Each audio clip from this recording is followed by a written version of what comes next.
Gracias a todos ustedes por estar aquí esta tarde en la segunda conferencia de este ciclo, de un acontecimiento que sin lugar a dudas ha marcado de manera trascendental la historia, ha marcado un hito importante, o sea, hay un antes y un después fundamentalmente de lo que ocurre a partir del 9 de noviembre de 1989 cuando cae el muro de Berlín. Y en este ciclo vamos a tratar de analizar el proceso completo. De este muro que significó no solo una construcción de hormigón que separó la ciudad de Berlín por 28 años, sino que fue también esa cortina de hierro, fue la representación en concreto de esa cortina de hierro, de esa frontera ideológica que existía en el fondo durante este periodo que conocemos como la Guerra Fría, esos dos mundos que estaban opuestos y que eran, en el fondo vivían realidades diametralmente distintas. Hoy día, la verdad es que del muro, de rastros del muro no quedan muchos, probablemente porque en ese año 1989 los alemanes, tanto del este como del oeste occidentales y de Alemania democrática, se apresuraron a derribar esa frontera que había mantenido dividido a un pueblo. Un muro que fue construido para no ser derribado, por lo tanto, la tarea de botarlo fue una tarea importante. Hoy día, en la ciudad de Berlín, esta línea de adoquines es lo que marca el lugar exacto donde iba esta construcción que dividió a la ciudad entre 1961 y 1989. Marca el lugar exacto donde estaba construido. Pero como ustedes vieron, los que estuvieron aquí la clase pasada, y para los que no vamos a hacer un pequeño resumen, la verdad es que este es el único muro en la historia que se ha construido por las razones por las cuales se construyó. Es decir, es el único muro que se construyó para evitar que la gente salga de la ciudad. Los muros siempre en la historia se han construido para evitar que entre un atacante extranjero, para que la gente entre. De hecho, en la actualidad escuchamos de vez en cuando la posibilidad de la construcción de un muro entre México y Estados Unidos. ¿Para qué? Para evitar que la gente entre a Estados Unidos. Aquí es al revés, fue para evitar que la gente salga. Eso es lo primero que tenemos que tener en cuenta. Un muro que hizo que Berlín Occidental, lo que ustedes ven ahí es Berlín, la ciudad de Berlín, un muro que esta frontera hizo que Berlín Occidental se convirtiera en una especie de isla dentro de la República Democrática Alemana, dentro de, en el fondo, el régimen socialista de la República Democrática de Alemania. ¿Y por qué? Se podría preguntar uno. Bueno, efectivamente, la ciudad había quedado dividida, vamos a verlo, había quedado dividida después de la Segunda Guerra Mundial. Y efectivamente, la construcción del muro que divide el centro de la ciudad y toda la frontera que se construye alrededor de Berlín, efectivamente hacen que sea una especie de isla al interior de la República Democrática Alemana. Las instalaciones, la construcción de esta frontera significó una tarea titánica. Estados Unidos, los aliados, Inglaterra, Francia, probablemente nunca imaginaron, ni siquiera la propia CIA probablemente imaginó que iba a ser posible la construcción de un muro de estas dimensiones. La frontera para acercar todo el Berlín Occidental fue de 111,9 kilómetros. Y la frontera, el muro, lo que llamamos el muro, fue una construcción de 43,1 kilómetros. Era absolutamente impensado que se pudiera construir un muro de esas dimensiones, pero sí fue una realidad y efectivamente marcó la separación y la división de esta ciudad. Muchos murieron en el intento, además de lograr pasar el muro, de saltar el muro y de, en el fondo, refugiarse en la República Federal Alemana. Y muchos van a morir en ese intento. Hoy día las cifras no son del todo exactas, no hay un cálculo que permita decir cuánta es la gente que murió, pero más o menos se llega a un consenso de señalar que fueron 140 al menos los que murieron intentando cruzar el muro, que murieron producto de un disparo, que murieron en el fondo al ser descubiertos, ¿ya?, en el intento de cruzar el muro. Pero se calcula también que son más de 600 los que murieron porque estaban simplemente paseando cerca de la frontera, gente que al ser descubierta decidió suicidarse, y también gente que murió de pena y de depresión producto de lo que la división de este muro significó, el hecho de que familias quedaran separadas. Ese sufrimiento hizo también que gente muriera. Existen, como les digo, todas estas víctimas del muro y hasta el día de hoy se siguen actualizando muchos de esos datos. Entonces uno, claro, tiene que preguntarse cómo fue posible llegar a esta realidad, cómo fue posible que una antigua capital europea terminara dividida y terminara, en el fondo, transformándose por una parte en dos Alemanias y en dos ciudades de Berlín, con esta historia diametralmente opuesta. Y ahí es que tenemos que retroceder un poco. Y vamos a hacer un pequeño resumen de lo que se vio aquí en la clase de la semana pasada. El 9 de mayo de 1945, Alemania firma su rendición en la Segunda Guerra Mundial. En enero de ese año, las tropas soviéticas habían liberado Berlín del poder de los nazis. Ese día, 9 de mayo, es considerado como el día de la victoria para Europa.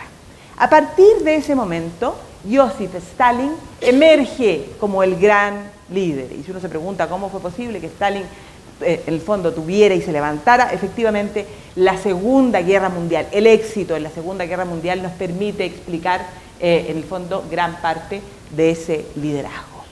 Y las ciudades alemanas, Alemania en general va a quedar completamente destruido, en ruinas, con toda la ciudad absolutamente bombardeada, con gran parte de sus zonas industriales completamente destruidas. Y los ganadores en la guerra, los vencedores en la guerra, los aliados, efectivamente se van a reunir, ¿no?, en la ciudad alemana de Potsdam entre julio y agosto de 1945 para ordenar un poco el mapa de Europa después de la guerra, ¿no?, para en el fondo ver cómo se iba a reorganizar y cómo se iba a organizar la paz luego del fin de la Segunda Guerra Mundial.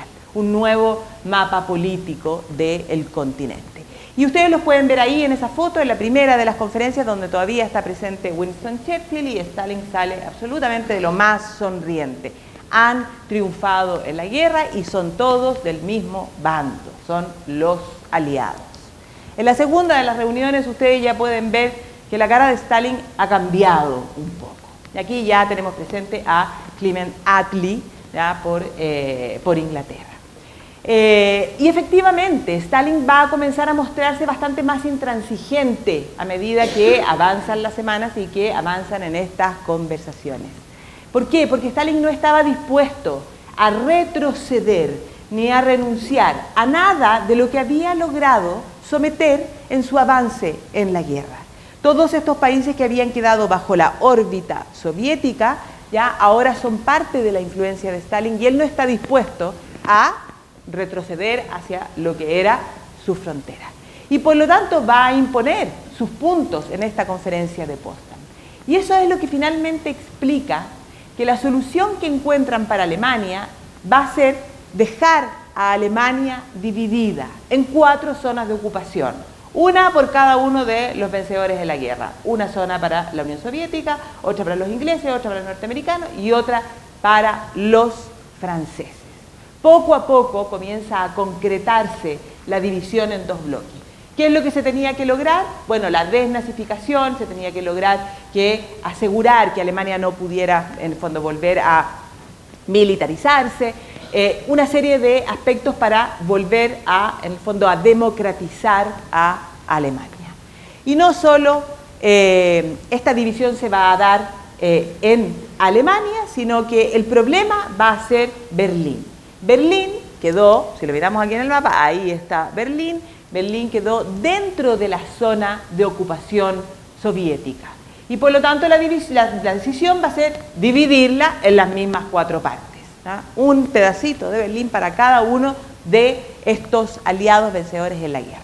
La puerta de Brandenburgo, el símbolo de la ciudad de Berlín, construida a partir de 1788 en tiempos de Federico II, va a quedar, ¿ya?, en la línea divisoria de ambos sectores, justo en el límite.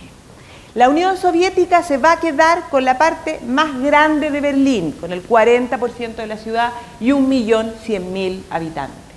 Los otros tres, Estados Unidos, Inglaterra y Francia, se quedan con el 60%, un 20% cada uno, y con un poco más de población, 2.200.000 habitantes. Ese es el momento en el que comienza a concretarse lo que Winston Churchill va a llamar, en la conferencia de Fulton en marzo de 1946, el telón de acero. Cuando dice desde Stettin en el Báltico hasta Trieste en el Adriático, ha caído un telón de acero que atraviesa el continente. Poco a poco ese telón de acero va a ir dividiendo a este mundo en dos polos que van a ser irreconciliables desde todos puntos de vista, económicos, políticos, culturales, e incluso van a ir a la carrera armamentista, a la carrera deportiva, en todos los aspectos. Se va a manifestar esta polarización del mundo en estos dos grandes bloques. Y Alemania es la que mejor lo representa. La Guerra Fría comienza en Alemania y para Occidente lo que no podía caer era Berlín. Y efectivamente esta cortina de hierro va a dividir a Europa en estas dos partes, ¿ya?, que posteriormente se van a ver en el fondo personificadas, podríamos decir, en la OTAN y el Pacto de Varsovia.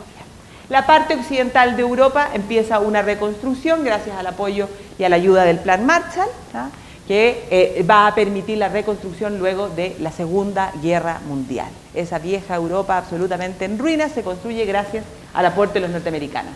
Y la Alemania occidental, las zonas que quedaron bajo la ocupación inglesa, norteamericana y francesa, evidentemente que empiezan también una reconstrucción con la ayuda del Plan Marshall. Y eso ya empieza a ser un gran atractivo para quienes habían quedado viviendo al otro lado.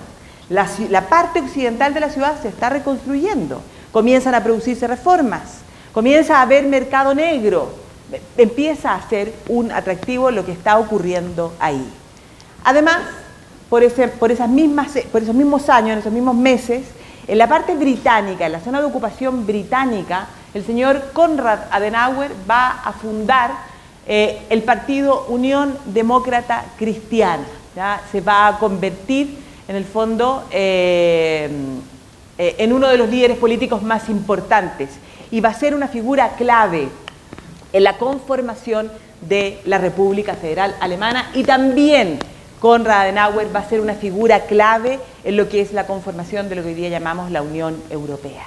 Él, junto a Robert Schuman y otros, son los que firman la Comunidad Europea del Carbón y el Acero en 1951. Por esa razón es que en el fondo se los considera como estos padres de Europa.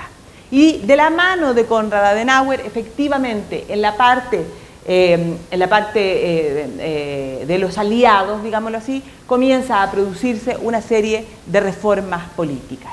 En el año 1947, los norteamericanos, junto a los ingleses, van a decidir unir sus zonas y conformar lo que se conoce como la bizona.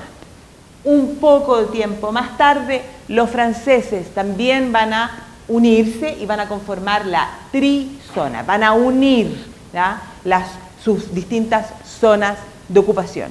Los franceses estuvieron un poco más recelosos porque la verdad no les hacía tanta gracia la idea de una reunificación nuevamente de Alemania. Francia y Alemania han sido históricamente rivales. 1948, en junio de 1948, dan un paso más. Y esta trizona decide dejar de lado el antiguo marco y crear una nueva moneda y comenzar a realizar una reforma monetaria, ¿no?, que va a hacer que el nuevo marco sea distinto al que se ocupa en la zona de ocupación soviética. Por esa razón es que la zona soviética en aquel momento va a decidir bloquear la ciudad de Berlín, ¿no? Para Moscú, para Stalin, lo que se debía lograr era que este Berlín occidental terminara cayendo. Y por eso va a imponer un bloqueo y va a cortar todas las vías de comunicación en la ciudad. Las vías terrestres, las vías marítimas. En el fondo, para que ojalá la ciudad muriera de hambre y bajo ese colapso, en el fondo, pudiera reunificarse la ciudad de Berlín. Con lo que no contaba Stalin es que esta zona dominada por los aliados va a decidir sostener a la ciudad mediante el puente aéreo, que eran aviones que despegaban desde la zona de los aliados y iban a Berlín occidental para abastecerla de alimentos, de petróleo, de carbón y así lograr mantenerla. Fueron 11 meses que duró este bloqueo. Los aviones salían cada 2 minutos, aterrizaba un avión que llevaba estos suministros, ¿no? Y esa situación finalmente va a llevar a que Stalin decida levantar el bloqueo, darse cuenta de que ese bloqueo había sido un fracaso y decide levantarlo. Pero una vez que se decide levantar el bloqueo, en realidad la división se va a ir zanjando cada vez más.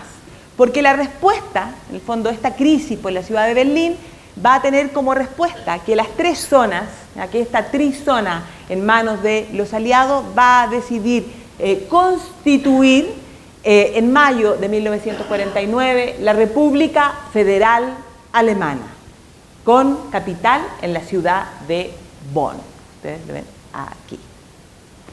La respuesta va a demorar, no mucho, pero en ese mismo año, pero en el mes de octubre, la parte soviética va a decidir constituir la República Democrática de Alemania.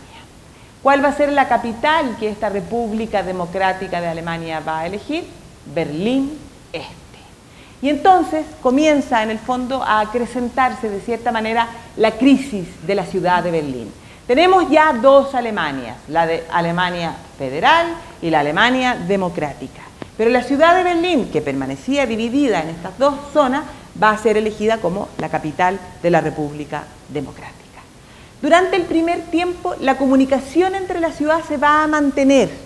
Van a existir 81 puntos de paso entre la ciudad, pero eso también va a contribuir a acrecentar el problema. Aquí todavía no existía un muro y la ciudad de Berlín va a compartir los medios de transporte, va a compartir los servicios de la ciudad, por ejemplo, el correo. Hay 2 Alemanias, pero son 2 realidades que van a ser contrapuestas, como vamos a ver. Van a tener 2 historias distintas y en el medio de este conflicto se encuentra Berlín bajo esta extraña condición. Y eso va a ser, en el fondo, la base de los problemas que finalmente van a llevar a la construcción del muro. ¿Por qué? Porque la realidad a un lado y al otro lado de la ciudad de Berlín, ¿ya? La realidad en un lado en la República Federal Alemana y en la República Democrática Alemana van a ser realidades opuestas. Por eso la frontera, el límite entre los dos Berlín va a comenzar a ser vigilado por la policía. Ahí nuevamente tenemos la puerta de Brandenburgo, que como les digo queda situada en el límite de las 2 partes de Berlín. Ahí se realizan los controles de quienes pasan hacia uno y otro lado de la ciudad. Como les comentaba, van a comenzar a vivir realidades distintas, realidades opuestas. En la República Federal Alemana, el que había sido creador de la Unión de Democracia Cristiana Alemana, va a ser elegido como el primer canciller el 14 de agosto de 1949. Konrad Adenauer se transforma en este primer canciller y va a ser canciller hasta el año 1963. Tenía más de 80 años. Trabajó, él mismo va a señalar, eso se debió a que trabajé incansablemente y todos los días por lograr sacar a mi país de las ruinas en las que había quedado tras la Segunda Guerra Mundial y volver a levantarlo. Y efectivamente eso es lo que va a hacer. Va a formular una nueva constitución para esta nueva república y su gran desafío va a ser la reconstrucción de la economía del país.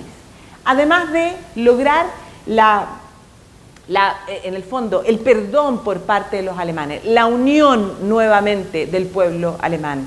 Entender que no por ser alemán eran todos nazis y eran todos culpables, y volver a levantar la moral de los alemanes. Y en eso Konrad Adenauer va a tener éxito. Y en lo económico también, porque junto a su ministro de Economía, Ludwig Erhard, van a lograr lo que se conoce como el milagro alemán, de las cenizas en las que había quedado luego de la Segunda Guerra Mundial al renacer de los alemanes. Y eso efectivamente va a ser parte, este milagro, ¿ya? Va a ser fruto de esta dupla. Una dupla que en muchas ocasiones de esta historia van a tener conflictos, no van a ser los mejores amigos en todos los aspectos, pero sí van a transformarse en una máquina electoral y van a ganar las elecciones, y efectivamente Konrad Adenauer se va a mantener hasta el 63, y después del 63 Ludwig Erhard se convierte en el canciller de la República Federal Alemana. Una excelente dupla. En lo económico van a lograr, ¿ya? Liberalizar los precios. Al final de la guerra, la economía de Alemania queda como una economía planificada, como una economía absolutamente racionada y en el fondo con muchísimos controles. Eso hizo que surgiera un mercado negro importantísimo. Entonces, ¿qué es lo que va a hacer Ludwig Erhard? Va a decidir liberalizar los precios. Para él lo más importante, con esta incorporación del nuevo marco, era que los alemanes volvieran a trabajar. Y para eso hace toda esta reforma económica que efectivamente va a levantar a los alemanes van a volver ya al trabajo y va a lograr darle estabilidad al marco, y rápidamente comienza a verse que en las vitrinas, ¿ya?, de las tiendas en la Alemania empiezan a haber productos. Los alemanes, en la medida que más trabajan, tienen más recursos para comprar, y la demanda va a comenzar a superar a la oferta, y efectivamente mediante esas medidas logra la liberalización de los precios y que la economía en el fondo se estabilice, ¿ya? Para muchos esta reconstrucción de Alemania es la creación de la economía social de mercado. En palabras del propio Erhard, ¿ya?, esta es una prosperidad a través de la competencia. Él va a decir, la competencia es el modo más eficiente para alcanzar y asegurar la prosperidad. Ella sola permite a las personas en sus roles de consumidores ganar para un progreso económico. Asegura que toda ventaja que deriva de la alta productividad pueda ser aprovechada. En base a la competencia, efectivamente va a lograr, y si ustedes miran los gráficos, ahí en rojo la tendencia de el crecimiento de Alemania previo a la Primera Guerra Mundial. ¿Ah? Aquí la época producto de las guerras, en el fondo, si ustedes ven aquí, y cómo Alemania va a florecer nuevamente producto de estas políticas de Ludwig Erhard. La curva, al contrario, cómo logra ir descendiendo el desempleo en Alemania. El Volkswagen Beetle, probablemente el mejor ejemplo, la cadena de producción de este Volkswagen, el mejor ejemplo de este despegue económico alemán. En el otro lado, en la República Democrática Alemana, va a ser el señor Friedrich Pick, el presidente de esta República Democrática Alemana y también el líder del Partido Socialista Unificado de Alemania. Sin embargo, a partir del año 1950, Pick va a decidir dejar la Secretaría General del partido en un señor cuyo nombre es Walter Ulbricht, que va a convertirse verdaderamente en el gobernante de la República Democrática Alemana. Efectivamente va a ser el líder del partido y luego se va a transformar en el ministro de la Seguridad del Estado y con el paso del tiempo va a convertirse efectivamente en el jefe de Estado de la RDA en 1960 hasta el año 1973. ¿Ah?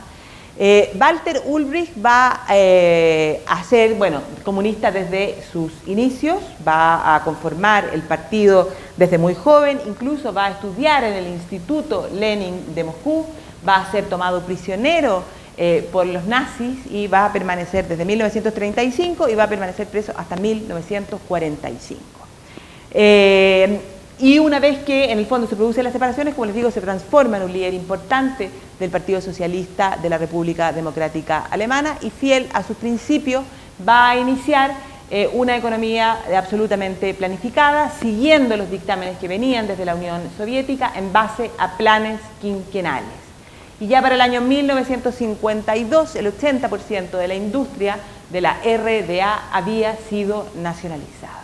Al parecer Stalin tenía y creía o confiaba en que se iba a producir la unificación o al menos el control por parte del poder soviético de Berlín Occidental. Y entonces en el primer tiempo se retrasaron un poco estos planes de esta economía planificada. Pero ya para 1952 se establece un estado de corte socialista en el lado este de Alemania. Como les digo, todo liderado por este señor Walter Ulbricht, pero que va a tener a uno de sus mayores colaboradores, ¿ya? Y a un influyente líder del partido, en ese entonces joven Erich Honecker. Erich Honecker en el fondo va a ser formado por Ulbricht y va a terminar sucediéndolo en el poder, ¿ya? Van a ser una dupla importantísima dentro de la República Democrática Alemana. También hay que tener en consideración que en el momento en el que estas dos Alemanias se están conformando como nuevos estados, el mundo vive uno de los momentos en los que la Guerra Fría comienza a tornarse más álgida, la tensión comienza a estar más álgida. ¿Por qué? Porque en el año 1949 la Unión Soviética logra la bomba atómica y probablemente eso era algo que nadie pensaba, era bastante insospechado que lograra hacerlo en tan poco tiempo. Pero en 1949 ya tiene una copia exacta del Fat Man estadounidense, que lo va a detonar en un sitio de prueba el 29 de agosto de 1949. Y por lo tanto ahí las fuerzas se equiparan. Las dos potencias son ahora potencias nucleares. Y por esa razón es que una vez que tiene la potencia nuclear, la Unión Soviética decide abiertamente comenzar a intervenir en otros lugares. 1 de octubre de ese mismo año, 1 de octubre del 49, se declara en el fondo la creación de la República Popular China. Mao Zedong va a triunfar en una larga guerra civil en contra de los nacionalistas, una guerra civil que había partido en 1927 y finalmente se produce el triunfo del comunismo en China.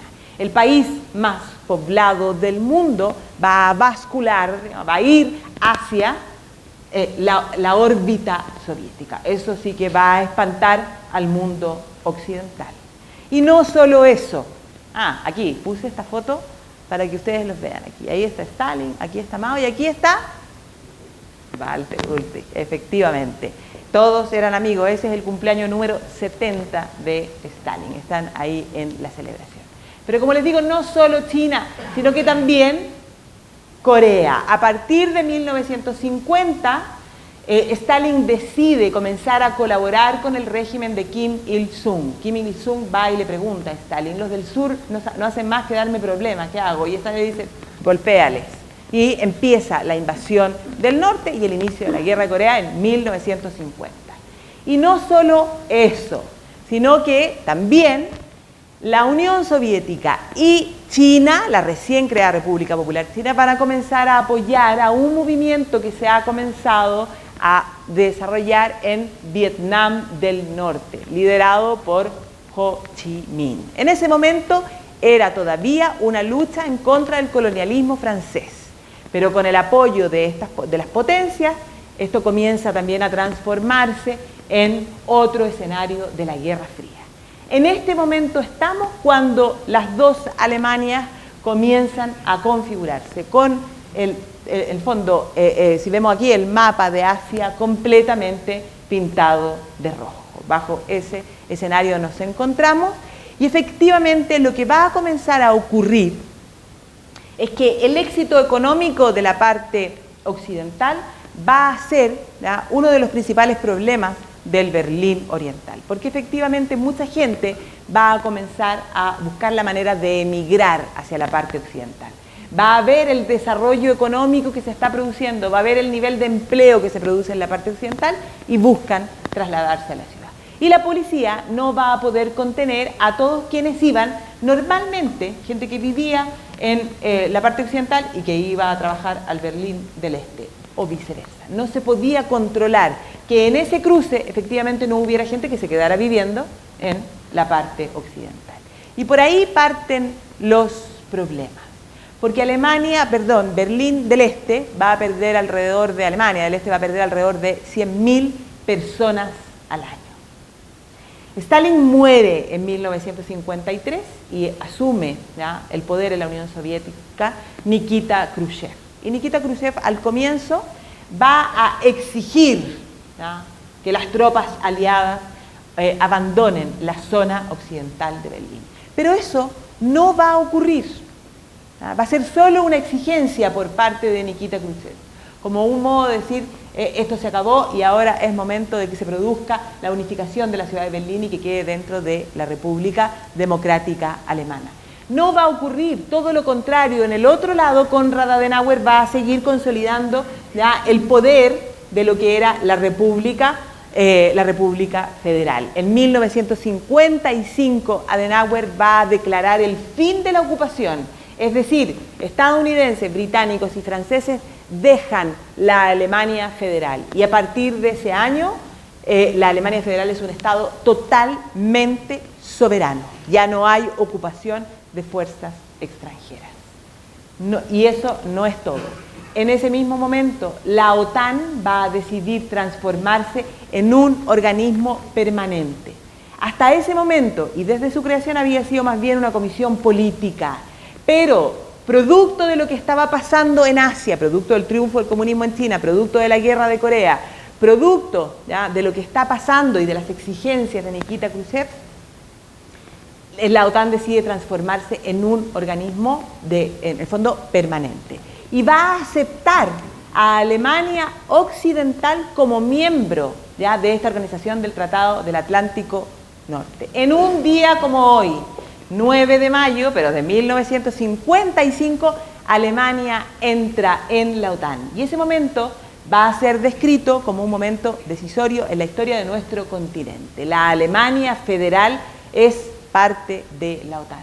¿Cómo va a responder la Unión Soviética? Va a responder con la creación del Pacto de Varsovia, el 14 de mayo. Y así, efectivamente, se nos va cada vez más consolidando la división en estos dos bloques. En estos mismos meses se va a producir también un momento en el que Konrad Adenauer va a preparar un viaje y que va a ser el viaje probablemente más popular de Adenauer y el que más créditos políticos le va a traer a Adenauer. ¿Qué es lo que va a ocurrir? Como consecuencia de la guerra, muchísimos alemanes habían sido tomados prisioneros por las tropas soviéticas. Y el paradero de ellos en ese momento era absolutamente desconocido. Se sabía que habían sido tomados prisioneros y que se encontraban en algún lugar de la Unión Soviética. Sus juicios habían sido absolutamente mal realizados, debían estar libres, pero no habían regresado a Alemania. Entonces, como les digo, Konrad Adenauer comienza a preparar lo que podría ser este viaje, que se va a transformar en el viaje más importante de su carrera. ¿Y por qué? Porque en ese momento, en el año 1955, Nikita Khrushchev decide comenzar a hablar de coexistencia pacífica, de deshielo.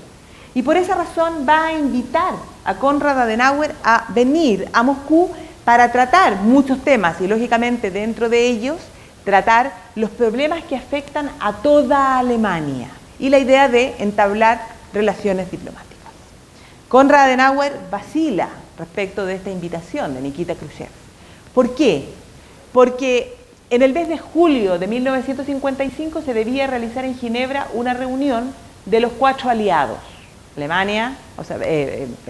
Estados Unidos, Francia, Inglaterra y la Unión Soviética.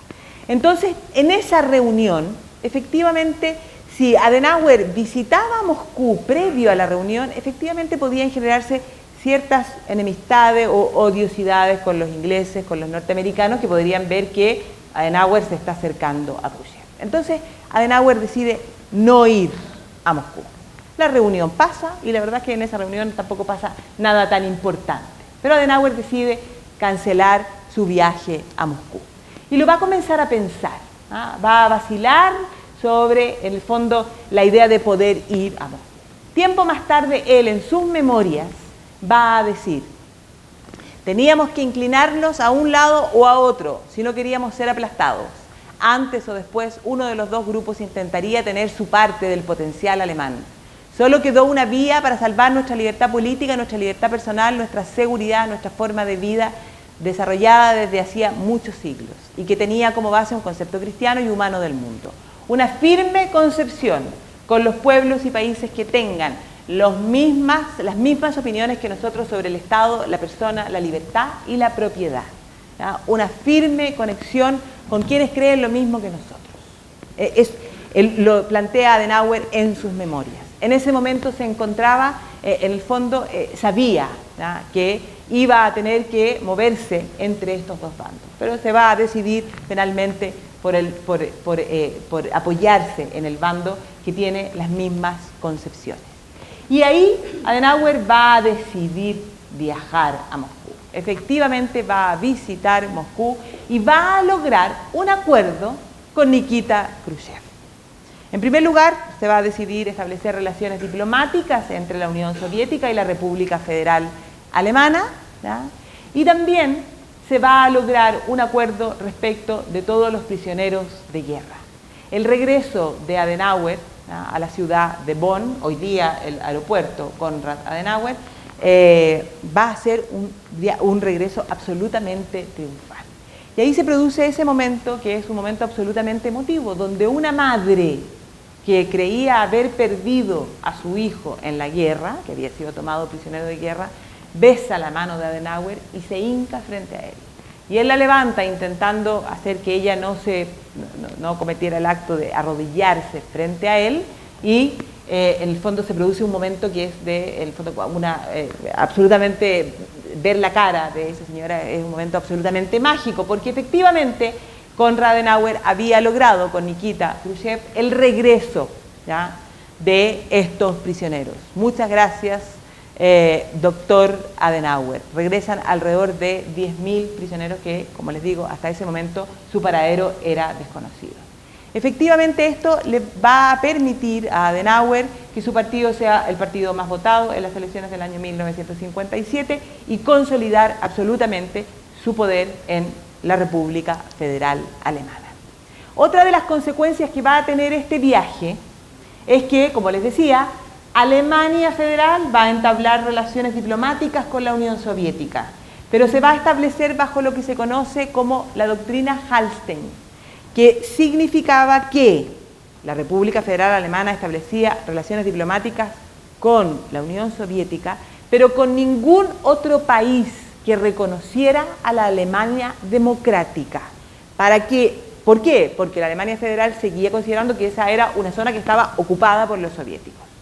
Eso significa que Alemania Federal va a tener relaciones con la Unión Soviética, pero con ninguno otro de los países que se encontraban en esta cortina de hierro, ninguno de los otros países bajo la influencia soviética, ¿ya?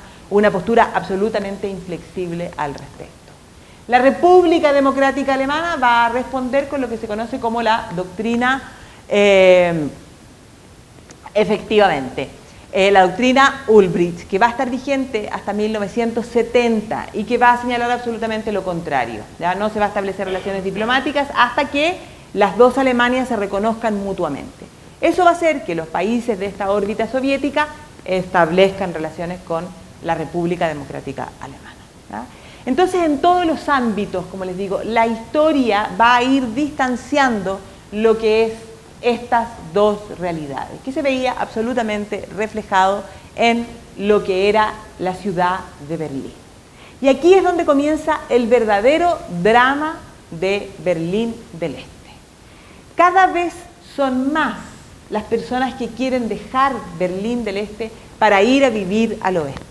Desde 1951 hasta 1958 se produce una verdadera hemorragia, porque se calcula que van a ser más de 2 millones los que van a huir a la Alemania Occidental.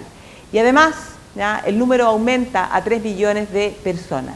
la mitad de ellos, y tal vez eso es lo más grave, tenía menos de 25 años. Eso quiere decir que quienes huían al otro lado, ¿ya?, de la ciudad y al otro lado de Alemania, era efectivamente la fuerza laboral, los profesionales. Los médicos comenzaron a darse cuenta de que los médicos terminaban su carrera, se titulaban y se iban al otro lado, y que no se daba el tiempo necesario de volver a formar nuevos profesionales antes de poder parar esta fuga. Entonces, eso va a afectar tremendamente a la economía de la Alemania federal. La RDA, por lo tanto, va a llegar un momento en el que se encuentra al borde de un colapso social y económico, porque el éxodo es el más importante de los últimos 8 años. Perdón, me salté una. Pero hasta el momento nadie ha hablado de un muro. La palabra muro no aparecía en ninguna parte. Nadie hablaba de que la frontera debía ser separada con la construcción de un muro. Va a ser Walter Ulbricht quien por primera vez va a ocupar la palabra cuando el 15 de junio de 1961 declara, ¿ya?, entre otras cosas, nadie tiene la intención de construir un muro. 15 de junio de 1961. Nadie tiene la intención de construir un muro.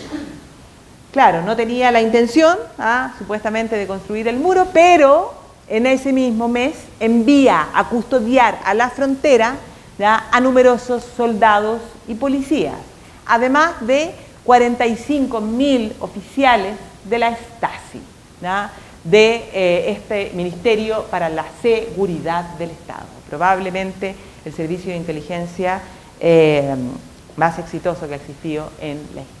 45.000 miembros de esta Stasi van a comenzar a, en el fondo, custodiar la frontera.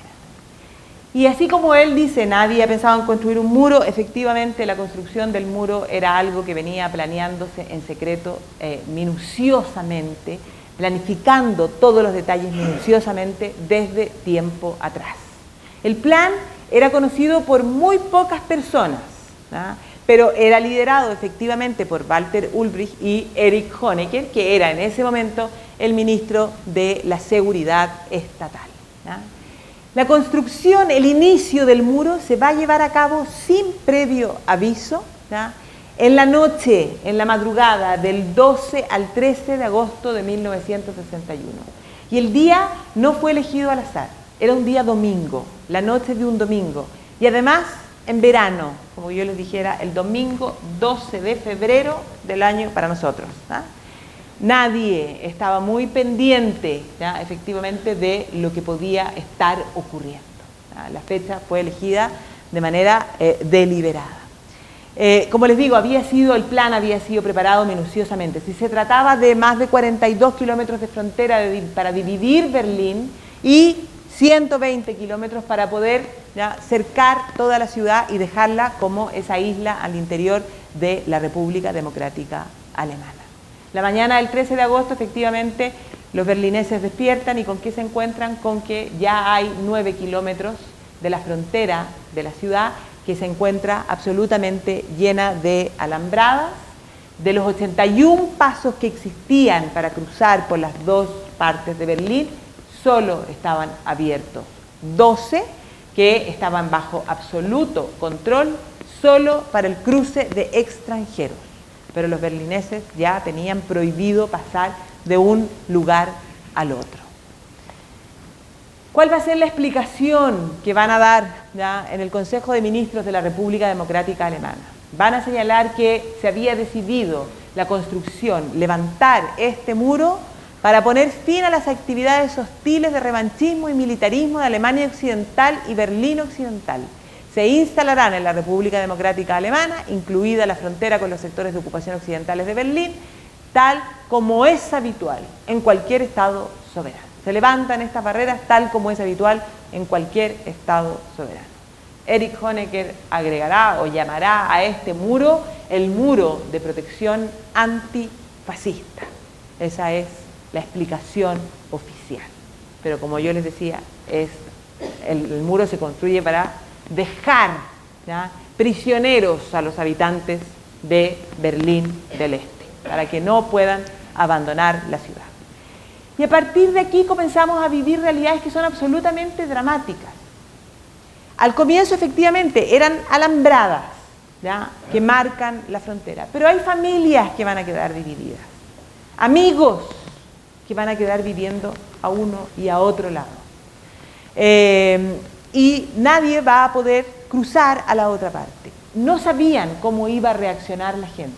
Por eso, durante los primeros días, la verdad es que se va a desplegar todas las fuerzas de seguridad a las calles, porque bastaba con que a lo mejor la gente hubiera reclamado, se hubieran levantado, hubieran hecho protestas, hubieran pasado, y ya, el caos habría sido tal que a nivel internacional se habría tenido que producir algún tipo de intervención. Pero no pasó. La policía logró controlar, ¿ya?, cualquiera de esos intentos. Aquí un señor que se despide, ¿ya?, porque ha quedado, ¿ya?, la ciudad dividida. Las fotos sirven para, en el fondo, y muestran, ¿ya?, de una manera elocuente lo que significó el levantar esta barrera de un momento para el otro y sin que nadie lo esperara. Lo que más preocupaba a las autoridades de la República Democrática Alemana era cómo iba a reaccionar Estados Unidos, ¿ya?, cómo iban a reaccionar, ¿ya?, al otro lado, ¿ya?, de la ciudad de Berlín, cómo iban a reaccionar el Berlín occidental. Pero la verdad es que en ese momento no va a haber mucha reacción por parte de los aliados, no va a haber reacción por parte de Estados Unidos. ¿Y por qué? Porque en ese momento Estados Unidos está en otro problema, está más pendiente de lo que ocurre, ¿ya?, en su patio trasero. Mientras el muro de Berlín se construye, este nuevo presidente Kennedy ha asumido el plan que venía de Eisenhower de la invasión, ¿ya?, de Bahía Cochinos. Había que poner fin, para los norteamericanos, había que poner fin al régimen de Fidel Castro en Cuba. Y, en fondo, planean esta invasión para lograr controlar el poder, sacar a Castro y tomarse el control de Cuba. Pero la verdad es que va a ser un fracaso. El propio Fidel Castro va a dirigir la operación y solo 72 horas, ¿ya?, y estos cubanos exiliados, apoyados por los norteamericanos, van a ser derrotados. Y gran problema, gran dolor de cabeza para Kennedy. ¿Cómo es posible que no hayan podido, ¿ya?, eliminar este problema chiquitito ahí en una islita que era Fidel Castro? Y no va a lograrlo. Y a partir de ese momento, para Estados Unidos, el problema de Cuba se va a transformar en eliminar al hombre. Había que sacar a Fidel Castro del poder. Entonces, la Guerra Fría se nos ha venido para este otro lado. A Estados Unidos tiene la Guerra Fría ahí, ¿ya? Y esta crisis de la invasión de Bahía Cochinos va a ser el catalizador de la crisis de los misiles 18 meses después. Entonces, en este momento, la verdad es que Estados Unidos, mientras no se produzca una intervención del Berlín occidental, no va a pasar mucho respecto de qué hacer con Berlín oriental. Hay algunos historiadores que señalan que la verdad es que la construcción del muro finalmente vino a estabilizar la situación, porque la frontera quedó zanjada. Eso es algo que nadie se atrevió a decir en aquel momento, ¿ya? Nadie dijo, no, ahora la frontera, el muro, la construcción del muro va a asegurar que haya paz entre las dos partes de la ciudad. Era absolutamente inapropiada una declaración así. Pero eso era la Guerra Fría. Se estaban enfrentando, pero no se enfrentaban en sus propios territorios. Ahí se trataba de Berlín. Y el muro vino a tranquilizar este problema. Así que la verdad es que la frontera quedó establecida. Ulbricht había tenido éxito en poner el cerco sobre Berlín. Y así va a quedar aquí el muro, ¿ya?, y esta como especie de isla, como les digo, en la Alemania del Este, en la República Democrática Alemania, ese puntito, ¿ya?, como parte de la República Federal, que era el Berlín occidental. Y realidades, como les digo, dramáticas, insospechadas, que uno ni siquiera podría imaginar. Calles, ¿ya?, como la Bernauer Straße, que el edificio era parte del Berlín oriental, pero la vereda era parte de Berlín occidental. ¿Y qué hacer ahí? ¿Dónde se construye el muro? No hay espacio para construir el muro. Y entonces, ¿qué es lo que van a hacer? ¿Ya? La decisión va a ser dramática. ¿Por qué? Porque va a haber gente, ¿ya?, que va a intentar saltar por las ventanas para caer en el lado occidental. La decisión de la República Democrática Alemana va a ser tapiar las ventanas, cerrar la calle, de manera que la gente solo pudiera entrar al edificio por la parte oriental, ¿ya? Y ventanas tapiadas. Finalmente llegaron a la decisión de tener que botar esos edificios que se encontraban en este límite. ¿Por qué? Porque es efectivo que la gente se tiraba. Tal vez el caso más emblemático es el caso de Frieda Schulte, de 77 años, que, si ustedes la ven ahí, su ventana, el edificio era Berlín Oriental, la vereda Berlín Occidental. Ella salta, ¿ya?, desde un segundo piso y abajo la están esperando, ¿ya?, los bomberos con una sábana para afirmarla y resistir el golpe. Ese tipo de situaciones se viven ya durante las primeras semanas de construcción del muro. Adenauer va a llamar a la calma, ¿ya? Va a preocuparse de que la parte occidental no sufra ningún tipo de ataque. Quien va a comenzar a hacer declaraciones en contra de lo que está ocurriendo va a ser el alcalde, ¿ya?, que después se va a transformar también en canciller alemán, que es Willy Brandt, y va a decir que en la Cámara de Diputados dice: el Senado de Berlín acusa ante la comunidad mundial las medidas ilegales e inhumanas practicadas por aquellos que están dividiendo Alemania, oprimiendo a Berlín Oriental y amenazando a Berlín Occidental. Pero lo cierto es que, aparte de declaraciones, ¿no?, la frontera comienza a perfeccionarse. Y como eran tantos los intentos de fuga, había que ir fortificándola, haciendo que este muro se convirtiera cada vez más en algo infranqueable. ¿Por qué? Porque además la RDA, ¿ya?, el Ministerio de Defensa de la RDA va a dar la orden de disparar y va a señalar, ¿ya?, que se puede abrir fuego para detener a personas que no acatasen las órdenes de los guardias de la frontera y disparar cuando no exista otra alternativa para detener al fugitivo. No importa quién fuera el fugitivo, podía ser un anciano, un niño, la madre, había que disparar, pero había que evitar que algún otro alemán lograra cruzar hacia la parte occidental. Incluso los guardias van a comenzar a desertar. Los guardias, estos que tenían que disparar, a quienes le dieron la orden de disparar si alguien intentaba cruzar, van a comenzar a pasarse, ¿ya?, en actos desesperados hacia el lado occidental. Esta es probablemente una de las fotos más icónicas del muro de Berlín, el guardia fronterizo de Alemania del Este, Konrad Schumann, que salta el 15 de agosto de 1961. Salta el alambre de púa para pasar al otro lado. Durante las primeras 6 semanas se calcula que 80 guardias hicieron lo mismo. El primer muerto, el primero que recibió el disparo, era un sastre alemán que intenta cruzar a nado, intenta cruzar por el río Spree, pero va a ser descubierto por la policía de la República Democrática y va a ser asesinado a tiros. Ahí la foto cuando sacan su cadáver de las aguas. Por esa razón es que había que ir perfeccionando la estructura. Y entonces durante las primeras semanas de esta alambrada vamos a comenzar a pasar a lo que se conoce como el muro primitivo, un muro más firme. Desde el mundo occidental la verdad es que se comienzan a hacer las conjeturas de dónde Alemania del Este está sacando los materiales y el dinero para la construcción de este muro, dónde estaba todo esto. Bueno, ¿y qué es lo que hicieron? Para el primer muro, para este muro primitivo, ocuparon todo lo que había de ruinas de la ciudad, ¿ya?, luego de los bombardeos de la Segunda Guerra Mundial, y comenzaron a, podríamos decir hoy día, a reciclar todos aquellos ladrillos, piedras, ¿ya?, para la edificación de este muro.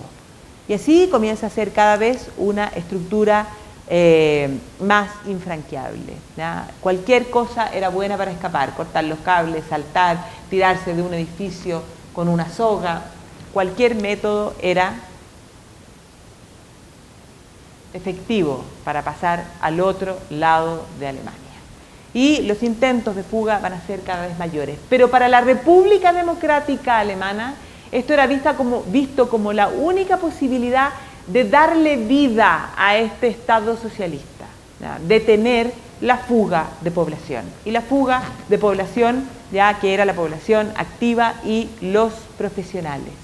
Era una necesidad, ¿ya?, para darle alguna posibilidad de vida a ese sistema. Y así el muro va poco a poco perfeccionándose.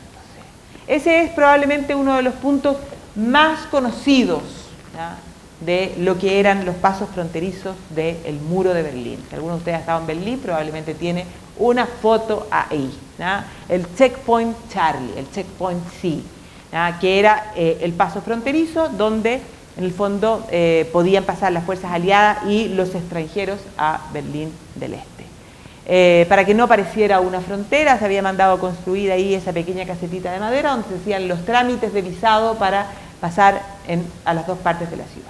Y ahí en el Checkpoint Charlie se va a vivir uno de los momentos de mayor tensión, ¿ya?, de este periodo de la construcción del muro, cuando el 25 de octubre del año 1965 a las 9:25 de la mañana, ¿ya?, un vehículo oficial norteamericano intenta pasar hacia el otro lado.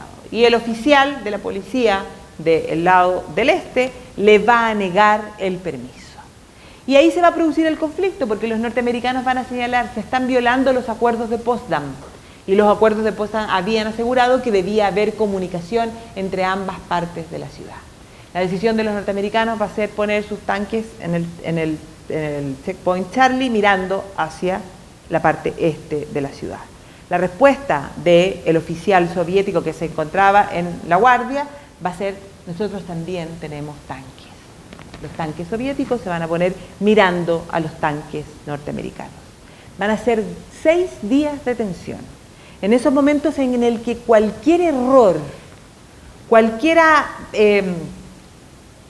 palabra que no hubiera sido la adecuada, cualquier movimiento que se pudiera haber considerado como un ataque, habría llevado al mundo a una tercera guerra. El problema es que esa guerra en ese momento iba a ser nuclear.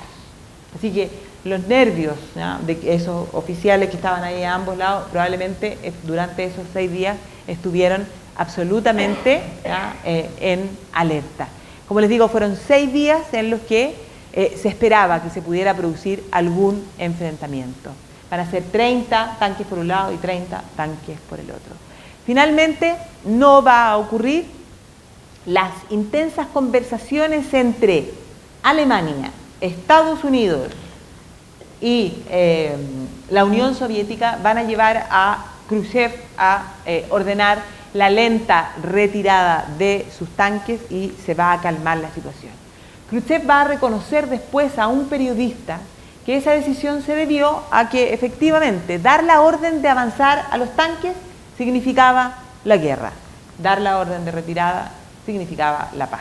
O sea, era así de claro. Y este momento de tensión, que como les digo va a ser uno de los momentos más álgidos de la tensión en la ciudad de Berlín, ¿ya?, va a calmarse. Pero a partir de ese momento, los controles van a ser cada vez más efectivos. Se van de los 81 que existían, que habían dejado 12, ahora finalmente solo van a haber 7 puntos establecidos en la ciudad para permitir el paso. Y para poder pasar al otro lado, bueno, había que hacer una serie de trámites y conseguir los visados que permitieran el paso hacia el otro lado de la ciudad. Ahí un vehículo occidental entrando a la Alemania del Este. Pese a todos estos enfrentamientos, ¿ya?, y a lo mejor producto de tales enfrentamientos, es que el muro va a seguir evolucionando, va a seguir perfeccionándose, va a ir cortando todo lo que se interponía en su camino, ¿ya? Había gente que ni siquiera podía mirar por el muro, porque mirar el muro significaba que si uno hacía así, quedaba en la otra parte de la ciudad. Así que absolutamente todo va a pasar a estar controlado, ¿ya? Ahí esta señora, por ejemplo, ahí está el muro, ¿ya? Si su edificio hubiera estado pegadito aquí, esta señora habría estado incumpliendo la norma. No se puede asomar al lado occidental, ¿ya?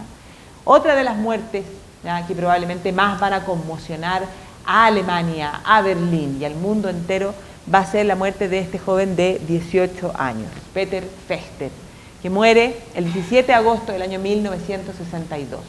Peter Fechter había solicitado el permiso, ¿ya?, para ir a visitar a su hermana que había quedado viviendo en la Alemania occidental. El permiso va a ser denegado y por lo tanto va a organizar su huida junto con un amigo.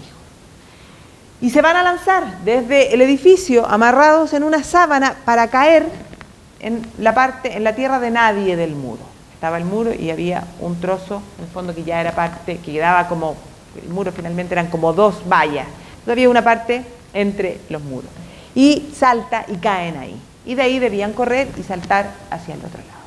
El problema es que el amigo de Peter Fechter lo va a lograr hacer, va a caer, va a saltar y va a caer al lado occidental. Peter Fechter no, porque le van a disparar y una de las balas lo va a herir. Va a caer ahí en ese territorio, en esa especie de tierra de nadie, y va a morir desangrado, a pesar de sus gritos pidiendo ayuda. Ni su amigo que se encontraba en el lado occidental, ni la policía que se encontraba en el lado occidental, ni los guardias del lado oriental hicieron nada. Porque cualquiera que hubiera puesto un pie en esa tierra de nadie habría significado que la orden era disparar. Y Peter Fechter murió desangrado, como les digo, en ese territorio. Una vez muerto, los guardias de la parte oriental de la ciudad recogen su cuerpo, y la verdad es que esto sirvió como una especie de escarmiento psicológico para quienes estuvieran pensando en planificar una huida. Bueno, a eso se arriesgaban, ¿no? Intentar cruzarlo era probablemente muerte segura. El mundo en aquel momento también, ¿ya?, va a tener, ¿ya?, un enfrentamiento o un punto de encuentro en esta Guerra Fría absolutamente álgido. ¿Y qué va a ser? Lo que ya les mencionaba. Como consecuencia de la invasión de Bahía Cochino, la Unión Soviética y Estados Unidos van a tener otro choque a raíz de la idea de Nikita Khrushchev de instalar cohetes, ¿ya?, en Cuba, y eso va a generar la crisis de los misiles en Cuba. ¿Por qué? Porque claro, efectivamente Fidel Castro, luego de la invasión en Bahía Cochino, va a haber fortalecido su poder, y aparte de eso va a afianzar su relación con la Unión Soviética, y entonces ya, tan unidos, son absolutamente amigos Nikita Khrushchev y Fidel Castro, y este momento también va a ser otro de los momentos que va a llevar al mundo a un DEFCON 2, es decir, alerta número 2. La guerra puede ser inminente. El acuerdo finalmente se va a lograr cuando el presidente Kennedy y Nikita Khrushchev deciden, ¿ya?, que Estados Unidos no va a intervenir en Cuba y que además debe retirar sus misiles de Turquía, y entonces la Unión Soviética no los instala en Cuba, ¿ya? Y se produce nuevamente este relajo en la tensión, en el que la división de Alemania es parte. Otro de los puntos claves, ¿ya?, de lo que se vive durante estos años, cuando se produce la ruptura chino-soviética. Hasta ese momento los chinos y los soviéticos eran amigos, ahí los ven, Mao y Nikita Khrushchev brindando. Sin embargo, a partir de esta década comienza el distanciamiento, algo que también va a marcar y va a complejizar más aún la situación en la Guerra Fría.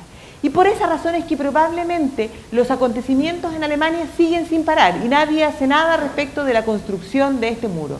Como les digo, finalmente el muro vino a poner término al conflicto, y la Guerra Fría deja de estar en el corazón de Europa y se va simplemente hacia otros escenarios.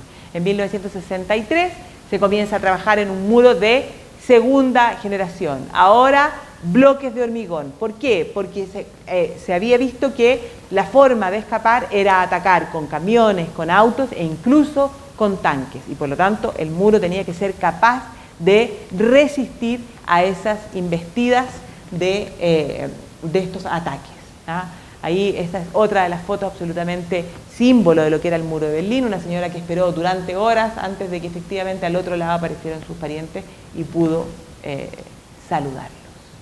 Fue tal la seguridad, ¿ya?, que, perdón, me voy a sacar esto porque estaba haciendo ruido.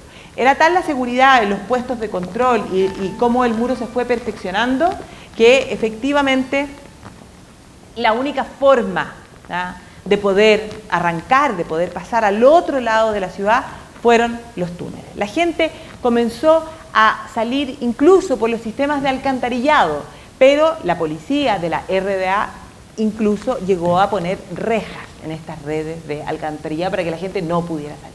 Y por eso es que finalmente el único método fue la construcción de túneles, que comenzaron a ser cada vez más sofisticados y que comunicaban las distintas partes de la ciudad. Pero así como los túneles eran cada vez más sofisticados, ¿ya?, también la policía, los servicios de inteligencia, los informes de la Stasi también hicieron que fuera cada vez más sofisticado lo que la policía de la República Democrática Alemana hizo para poner fin a estos túneles. Los sistemas de escucha, la vigilancia, hasta lograr taponear absolutamente todos los túneles que existían en la ciudad y evitar que la gente saliera por esa vía. Junio de 1963 se va a producir un acontecimiento que políticamente se quiso ver como una defensa a la democracia por parte de Estados Unidos. El presidente Kennedy va a visitar Berlín Occidental, va a visitar la Alemania Federal y también Berlín Occidental y va a hacer su famoso discurso donde dice: soy un hombre libre y como soy un hombre libre me siento orgulloso de decir soy un berlinés.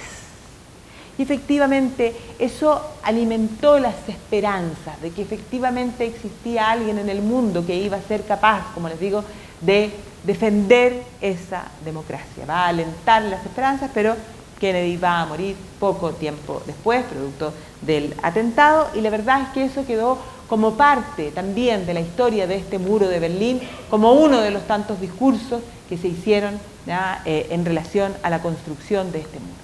Pero el muro estaba, en el fondo, desde el punto de vista físico, estaba tomando cada vez más forma. A pesar de estos discursos se fueron incorporando distintos mecanismos. Y entonces al muro se le agregaron estos que se les conoce como los erizos checos, que era en el fondo para evitar el avance de los tanques o de los camiones. Se le comenzaron a incorporar rejas que estaban electrificadas, y por lo tanto había que ser cada vez más creativo para buscar una forma de escapar. Porque claro, a la medida que el muro se perfeccionaba, la gente tenía que buscar otros métodos de lograr saltar esa frontera. Aquí el caso de Hubert Holbein, que va a lograr junto a un amigo cruzar nadando, buceando en el fondo, por las aguas fronterizas de Potsdam. Cada vez, como les digo, más creativos en una búsqueda de salir. Los túneles, que seguían existiendo de todas maneras, hacían que efectivamente había algunos que lograban saltar todas estas vallas. Pero como les decía, su diseño se va perfeccionando para hacer en el fondo que los berlineses, Berlín del Este, los habitantes de Berlín del Este efectivamente quedaran atrapados en la ciudad. El muro va a tener varios niveles de vigilancia. La idea era la detección, la obstrucción y el control. Detectar a quienes estuvieran intentando escapar, esa era la labor de la Stasi. La obstrucción, el muro tenía que tener suficientes etapas que permitieran o que hicieran imposible cruzarlo, y el control. Y así el muro va tomando esta característica. 1965 es un muro que ya es doble, que tiene, dependiendo de los lugares, entre 20 y 90 metros en esta franja que será conocida como la franja de la muerte. Tiene todo tipo de sensores, es absolutamente iluminado, tiene torres de control, que hacían que fuera prácticamente imposible cruzarlo. Ahí lo ven, las torres de control, estos que le llamaban los erizos checos. El muro durante la noche estaba absolutamente iluminado, y es más, la franja intermedia comenzó a estar en el fondo con explosivos. Entonces, si uno caía ahí, la verdad es que era muerte casi segura. El muro estaba pintado absolutamente de blanco, y de un blanco radiante, también para facilitar las labores de detección si alguien estaba intentando escalar. Llegaron a ser más de 300 torres de control las que custodiaban el muro.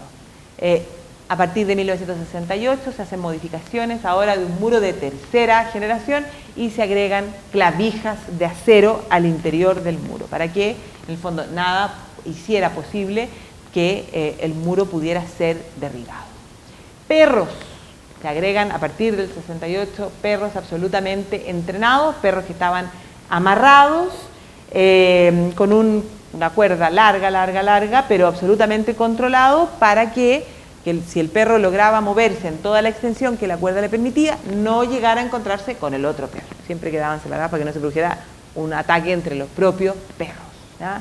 Y perros, como les digo, que estaban absolutamente entrenados para atacar. Y los guardias que eran la pieza clave del sistema, ¿ya? Llegaron a ser 14.000 los guardias fronterizos y que eran seleccionados, ¿ya?, bajo un acucioso estudio y proceso de selección de acuerdo a lo que era su fidelidad ideológica. Se terminó por decidir que no podían ser guardias los berlineses, porque si eran berlineses podían tener a un pariente berlinés que intentara escapar y podían tener cierto reparo ético en dispararle a otro berlinés. Tampoco podían ser personas que tuvieran parientes viviendo en Berlín Occidental o en la Alemania Federal, porque claro, podían tener reparos de dispararle a alguien que uno considere, bueno, hermano, ¿ah?, de la misma nación. Comenzaron a estar siempre de a dos, en turnos de 12 horas, pero esos dos personajes no podían conocerse y lo ideal era que tampoco ni siquiera conversaran. ¿Por qué? Porque los dos debían, a su vez, ser capaces de denunciar al del lado, ¿ya? Y además que hay que pensar que si en algún momento yo voy aquí con otro de los guardias, decido, ¿ya?, que tengo que escapar, la primera decisión era asesinar al guardia que yo tenía al lado. Entonces, después de que el muro cae, se comienza a conocer lo que eran las historias de estos guardias. Se levantaron muchos monumentos, se levantó la figura de lo que eran estos guardias, pero la verdad es que muchísimos murieron. Y murieron por eso, porque las condiciones en las que estaban, claro, efectivamente, si yo era guardia y estaba planeando escapar, el primer asesinado, al primero que yo debía eliminar, era al otro guardia que yo tenía al lado, para que él no me delatara. Y son muchos los casos, como les digo, de guardias que murieron. Todo este sistema de guardias, ¿no?, absolutamente vigilado y controlado por el ministro de Seguridad, por la Stasi, por aquel organismo liderado por Erich Honecker. Erich Honecker, que va a convertirse en el secretario general del partido en 1971 y que en 1976 va a ser designado jefe de Estado de la RDA, reemplazando en el fondo a Walter Ulbricht. Otro de los casos más famosos de los intentos de escape, ¿ya? Cualquier método era válido y por eso les digo, había que ser absolutamente creativo para lograrlo. Ahí ustedes lo que ven son carretes de cable industrial. 6 personas se introdujeron al interior de esos carretes de cable y fueron transportados en un camión que cruzó hacia Alemania del Este. Llevamos material para la fábrica y pasaron al interior de ese carrete. Entonces, en la medida en que la gente era creativa y habían alemanes que lograban cruzar al otro lado, claro, efectivamente el muro tenía que ir siendo cada vez más infranqueable. Se le fueron incorporando tecnologías, ¿ya?, muchísimos recursos económicos en mantener esta estructura. Hay un camión también intentando cruzar. Pero en la década del 70, la verdad es que comienzan a darse los primeros pasos, ¿ya?, los primeros pasos que van a permitir finalmente lograr hablar de una reunificación alemana. En aquel momento se va a decidir abandonar la doctrina Hallstein, ¿ya? Va a ser promovida en ese entonces por el canciller que era Willy Brandt, abandonar esa antigua doctrina que solo establecía relaciones con la Unión Soviética y desconocía la existencia de la República Democrática Alemana. Y como les digo, se va a reemplazar por lo que se conoce como la Ostpolitik de este canciller, de Willy Brandt, que finalmente va a terminar en un tratado de base entre las dos Alemanias. Se van a reafirmar en el fondo que existen estas dos entidades, una es la República Democrática Alemana y la otra es la República Federal.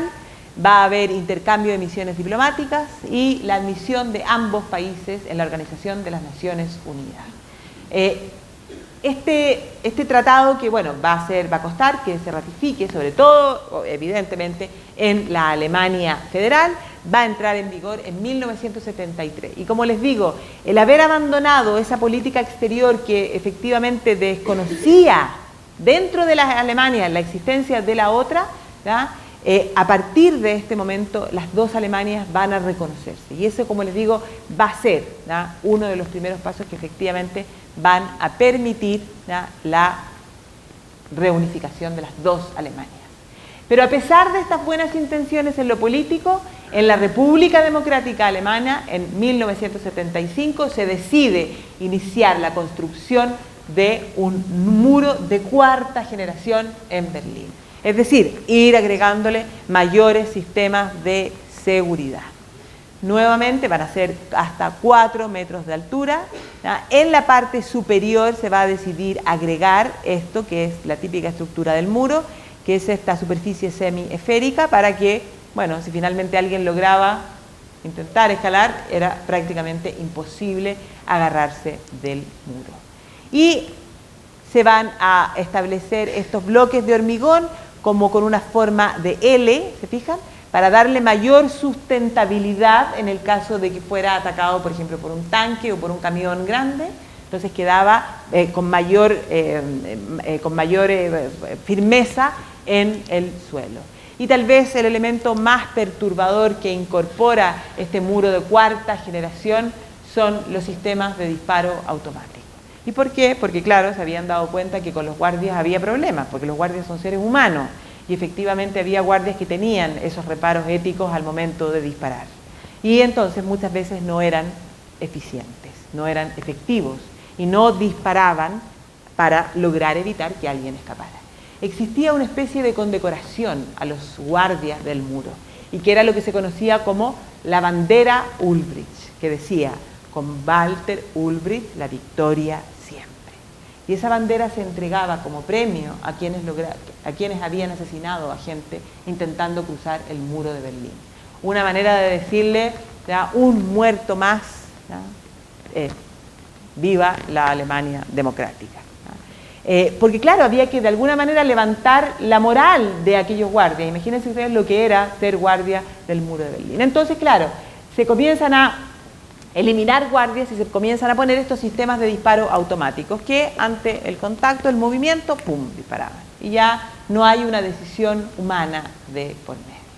Ese es el muro de cuarta generación. Por el lado occidental comienzan a aparecer los grafitis y el muro se va a llenar de color, ¿ah? Los artistas van a pintar, los guardias del lado del este van a entrar por las distintas entradas que el muro tenía, cruzan hacia el otro lado, volvían a pintar de blanco el muro y a las pocas semanas volvían a aparecer los colores y las pinturas en el lado occidental. Hoy día hay trozos de esos muros en las partes más insospechadas del mundo, en un baño, en un hotel por ahí en Estados Unidos, ¿no?, hay restos de esa parte del muro de Berlín. Pero claro, efectivamente, con este muro de cuarta generación, Berlín era efectivamente lo que yo les mencionaba al principio. Se había logrado el objetivo de que Berlín fuera una ciudad-prisión. Y no solo por el muro, ¿ah?, porque efectivamente el muro se transformó en una realidad infranqueable. Pero la vida de Berlín del Este era efectivamente una especie de prisión.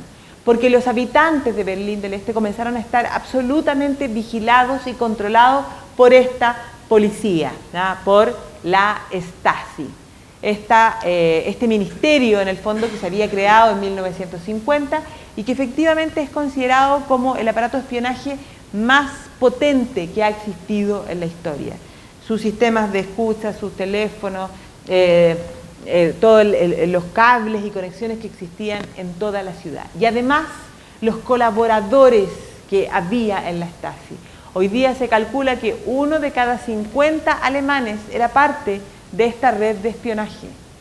Entonces, el principal problema, ¿ya?, era que si yo planeaba algo, o si yo era escritor, periodista, e intentaba escribir un artículo y mandarlo al lado occidental para que supiera lo que estábamos viviendo, o si yo quería hacer mi cumpleaños y invitarlo a todos ustedes y hablar en contra de las autoridades, bueno, existía el riesgo de que mi departamento estuviera intervenido. O existía el riesgo que alguno de ustedes en mi cumpleaños hubiera ido con micrófonos y que me hubiera denunciado. Uno ya no sabía en qué confiar. En el amigo, el vecino, todos podían ser parte de la Stasi. Mi casa podía estar intervenida. Entonces, claro, lo primero para intentar planear un escape y cruzar el muro de Berlín era poder confiar en alguien a quien decirle, oye, voy a intentar saltar bajo este método. Ya no era posible, ¿ya? Hoy día los archivos de la Stasi están abiertos y cualquier persona, cualquier alemán puede ir y ver si efectivamente fue vigilado. Pero se cuenta que hay mucha gente que ha decidido y que decidió nunca ir a ver para no saber ni por quién fue vigilado, porque enterarse que fue vigilado por el hermano o el mejor amigo, es mejor no saber lo que esos archivos contienen. Si no la han visto, ahora cuando se vayan a su casa, tienen que verla, porque les va a contar mucho mejor que yo lo que les estoy relatando respecto de lo que era la Stasi, ¿ya? Pero así todo, a pesar de estos mecanismos, había gente que la creatividad llegaba, ¿ya?, a sobrepasar, ¿ya?, todas estas vigilancias. El 16 de septiembre del 79, una huida en un globo, una familia que logra, no precisamente en Berlín, en las afueras, pero que logra, ¿ya?, en un viaje en el globo, cruzar hacia la otra parte. La verdad es que no había intenciones de derribar el muro, ¿ya?, pero sí, lo que sí va a pasar a partir de la década del 80 es que se van a comenzar a eliminar los elementos más perturbadores de este muro, ¿ya?, como las barreras antitanques y efectivamente como esos mecanismos de disparo automático. Pero en los años 80, principios de los 80, mediados de los 80, la verdad es que en la República Democrática Alemana no existía ninguna intención de poner fin a esta realidad. Es más, en 1986 se celebra el 25 aniversario de la construcción del muro y en ese momento Erich Honecker va a decir que el muro va a existir 100 años más. Este muro de protección antifascista va a existir por al menos 100 años más. Y de hecho plantea la construcción de un nuevo muro, un muro de cara al siglo XXI, ¿ya?, un muro que incorporara todas las tecnologías, ¿ya?, y los avances en el fondo tecnológicos de la nueva era. No llegaron a construirlo, ¿ya? Tampoco tenían los recursos para hacerlo, pero si los hubieran tenido, lo habrían construido. Pero no llegaron a hacerlo porque efectivamente en ese momento comenzaron a desencadenarse una serie de acontecimientos que van a permitir que llegue ese 9 de noviembre de 1989. Acontecimientos que se van a ver aquí, ¿ya?, de una manera profunda en las clases que quedan, pero que solo se los voy a enunciar, ¿ya? En el año 1978, un papa polaco. Nuevos líderes llegan al poder, ¿ya? La Dama de Hierro en 1979 a Gran Bretaña y un nuevo presidente en Estados Unidos en 1981, que se hicieron amigos, que hablaron el mismo idioma, ¿ya?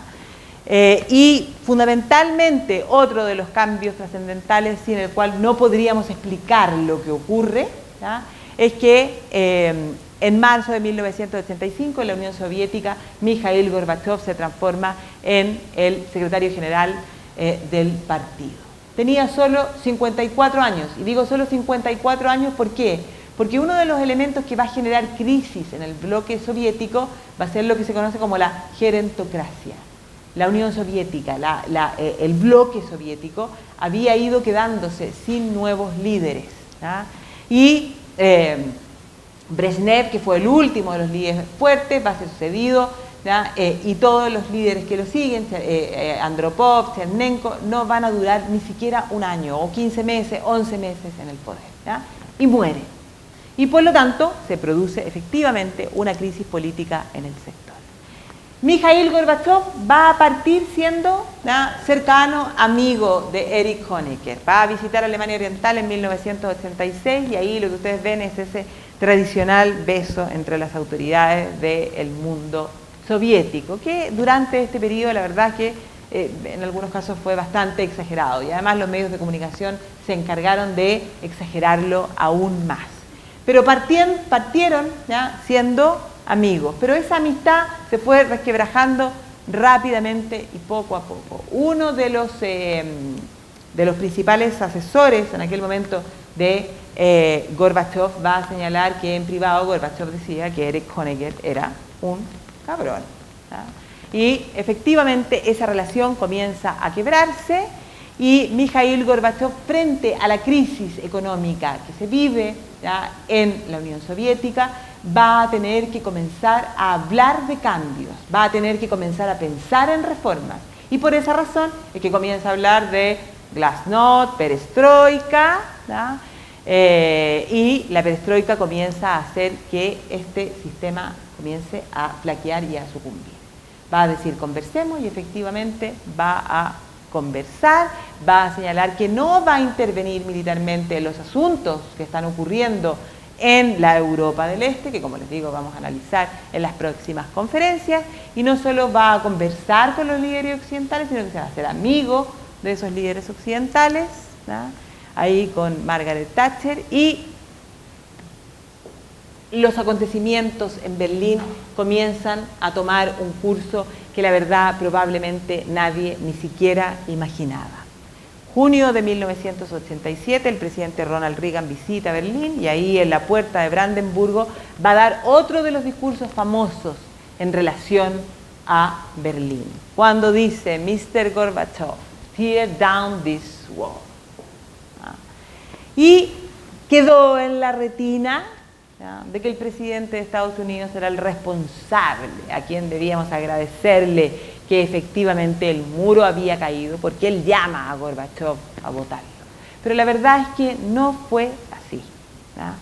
Gorbachev va a visitar Berlín, se van a producir grandes manifestaciones que van a exigir cambios, que van a exigir el derecho a circular libremente. Me salté una slide aquí. No sé qué pasó. Bueno, la verdad, lo que les decía, Gorbachev va a visitar la ciudad de Berlín, y la verdad es que va a comenzar a exigirse, ya se van a comenzar a producir manifestaciones, no solo en Alemania, sino que en otros sectores de Alemania del Este y en el occidente, exigiendo cambios en la República Democrática Alemana. El único de los cambios que va a permitir Erich Honecker es dar la orden de no volver a disparar para no producir un conflicto en la frontera, para evitar violaciones en la frontera. Aquí lo que les mencionaba, octubre de 1989, cuando el sistema político en la República Democrática Alemana ya está prácticamente resquebrajado, los acontecimientos comienzan a producirse rápidamente. Gorbachev va a visitar Berlín, ¿ya?, y la verdad es que se va a hacer evidente que se ha producido un distanciamiento, se va a ser evidente, ¿ya?, las críticas que se van a producir al gobierno de Honecker.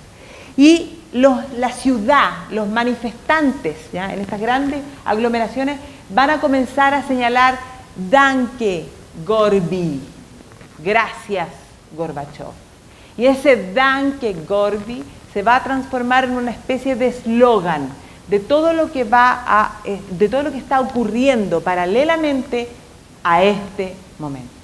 Y gracias a ese Danke Gorbi es que se va a producir la dimisión de parte del Partido Socialista Unificado, partiendo por Erich Honecker, que se va a ir a Moscú y luego se va a venir a Chile, donde va a morir en 1994.